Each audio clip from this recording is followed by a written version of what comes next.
يا مساء الهنا والسعادة على حبايب قلبي ومتابعيني. أهلا بكم في قناتي مع أسماء فودة. يلا قبل ما نبدأ الفيديو الجميل بتاع النهاردة كلنا نصلي على سيدنا محمد عليه أفضل الصلاة والسلام. النهاردة بقى كده أنا اشتقت بصراحة لقشطة المولد، كلنا طبعا عارفينها، اللي هي شبه المارشميلو. هنعملها بطريقة النهاردة إن شاء الله سهلة وبسيطة وموفرة جدا، يعني يعتبر إن هي أصلا ما بتتكلفش حاجات بسيطة جدا يعني. فيلا نشوف إن شاء الله هنعملها مع بعض إزاي. انا هنا عندي زي ما انتم شايفين كوبايه سكر، وعندي كوبايه ميه صغيره. تمام، فهناخد كوبايه السكر دي هنحطها كده الاول، وبعدين هنضيف عليها كوبايه الميه الصغيره زي ما انتم شايفين كده. بتجيبي بقى معلقه وبدوبها، بدوب السكر لحد ما يدوب خالص قبل ما ارفعه على النار. دي خطوه مهمه جدا، لازم قبل ما برفعه على النار لازم بدوب السكر بتاعي كله. يلا هكمل تقليب وادوبه وارجع لكم تاني. زي ما انتم شايفين كده انا دوبت السكر كله، مفيش الا حاجه بسيطه خالص اهو تحت. تمام، لازم دي خطوه مهمه جدا قبل ما نبدا اللي احنا نشتغل او اللي احنا نرفعه على النار، لازم يكون السكر دايب خالص. دلوقتي هرفعه على النار واسيبه يغلي دقيقتين بالظبط او 3 دقايق بعد الغليان.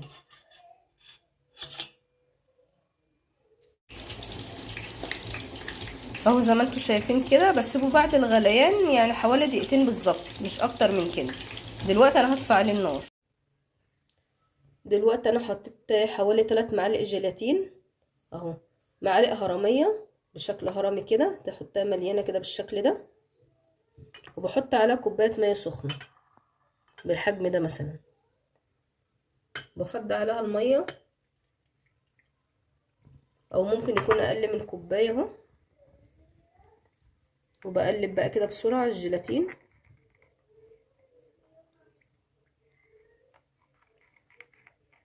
بنحاول احنا ندوبه شويه، هدوبه وارجع لكم تاني.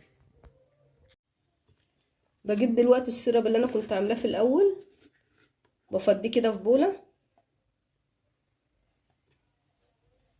وبعد كده بجيب الجيلاتين اللي انا دوبته في ميه،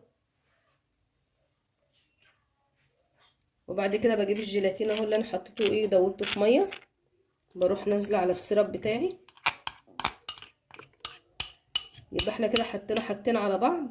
اول حاجه السيرب اللي انا كنت عاملاه في الاول في اول الفيديو، وبعد كده رحت ضايفه عليه الجيلاتين اللي انا دوبته في الميه. في حاجه بس صغيره كمان هنضيفها، هو كيس فانيليا، ظرف فانيليا كده زي ده مش اكتر، هو ظرف واحد عشان برضو ما تبقاش ممرره معايا. برش كده الظرف عليها بس. وبعد خلاص بقى الخطوه دي اخر حاجه اللي انا هشغل المضرب عليها.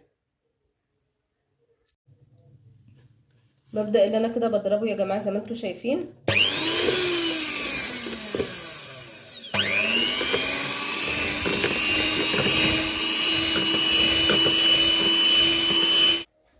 زي ما انتم شايفين اهو يا جماعه، السائل عندي بيض شويه، بس طبعا احنا مش هنخليه سائل كده، احنا نكمل ضرب فيه لحد ما يبقى هش خالص، زي ما انتم هتشوفوه معايا.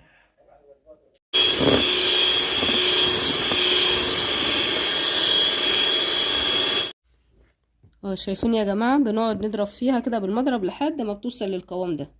شايفين حاجه كده ما شاء الله، الله اكبر عليها، جميله جدا. وشايفين المطه بتاعتها اهو، حاجه كده جميله جدا. تصبري عليه وتضربي حوالي ربع ساعه او تلت ساعه، وطبعا بنريح المضرب من الوقت للتاني لحد ما نوصل للقوام ده والمطه دي.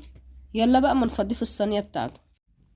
دلوقتي زي ما انتم شايفين كده بنجيب صينيه وبفرش فيها كده كيس من تحت علشان برضو يبقى عازل بين الصينيه وبين القشطه عشان ما تلزقش فيها. والكيس ده برضو بتديله كده دهنه زيت بسيطه كده من تحت كده ومن الجناب بالراحه، وبرضو ما نكترش في الزيت عشان ما يأثرش على طعم القشطه.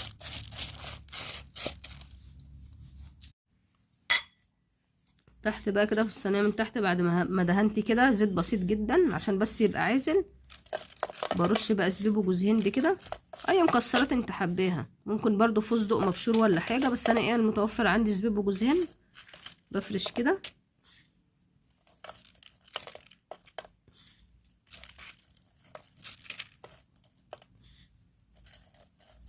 هي بتبقى جميله طبعا بالجوز هند، بيخلي طعمها جميل قوي، بيخلي ريحتها حلوه، فانا بفضل ايه الزبيب وجوز هند. بعد ما افرش بقى هنفضي فيها ايه السائل بتاعي.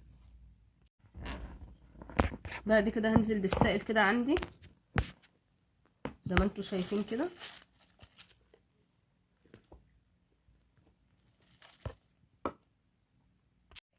طبعا بحط عليها كيس برضو من فوق زي ما حضراتكم شايفين اهو، بغلفها برضو في كيس كده من فوق عشان انا اعرف اتك عليها كده، اضغط عليها وبسويها كده كويس جدا، وبخليها طبعا لو انا مثلا الجو ساقع ببيتها لحد الصبح من غير تلاجة ومن غير اي حاجه. هو الجيلاتين طبعا بيمسك فيها اهو. اعملها كده واطلعه ونرجع معاكم ان شاء الله. اهو كده زي ما انتوا شايفين اهو ما شاء الله. بصوا جميله ازاي. هبدا اللي انا بقطعها دلوقتي وبدهن كده دهنه مسحه كده بسيطه من الزيت على السكينه برضو عشان هي ما تلزقش فيه. بالراحه كده نخرطها مع بعض.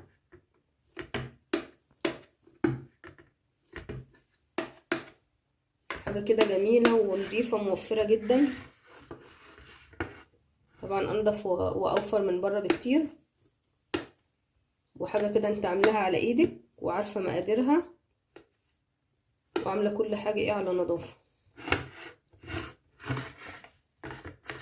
زي ما انتوا شايفين كده بخرطها كده بس بالراحه. اهم حاجه دهنه او مسحه الزيت اللي على السكينه دي مهمه جدا، عشان هي ممكن تضايقني اصلا في السكينه ومعرفش ان انا ايه اخرط منها.